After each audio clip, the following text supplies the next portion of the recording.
ఆ పొలంలో మందిని తిప్పినావు. నీ పొలమా? ఆధారం చూపించు. నా మాటే ఆధారం. వేల వేల ఎకరాలు గుప్పెట్లో పెట్టుకున్న మీ అధికారం నుంచి, మీ వెట్టి నుంచి విముక్తి కలిగించాలని, పేదవాళ్లకు మేలు జరగాలని పొలాలకు సీలింగ్ పెడితే నౌకర్ల పేర 2000 ఎకరాలు బినామీగా రాయించావు. ప్రభుత్వాన్ని మోసం చేయాలనుకున్నావు. నిన్ను ఎలా ఎదురు తిరగాలో వాళ్ళకు నేను నేర్పించి ఎవరి పేరు మీద ఉన్న పొలంలో వాళ్ళను జెండాలు పాతమన్నావు.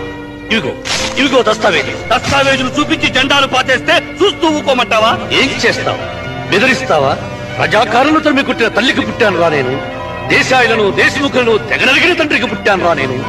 పేదవాడి చెమటతో తడిసిన భూమిలో మురిచిన మొక్కకు పూచిన ఎర్ర గులాబీ నేను. ఇగో ఈ నల్లగొండ జిల్లాలో 1000 మంది కమ్యూనిస్టులు మట్టిలో కలిసిపోయిండ్రు.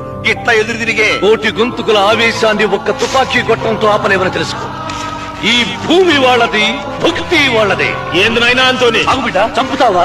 ఒక వీరుడి రక్తంతో తడిసిన భూమిలో మురిచేది వరిచేలు కాదు, వరిసి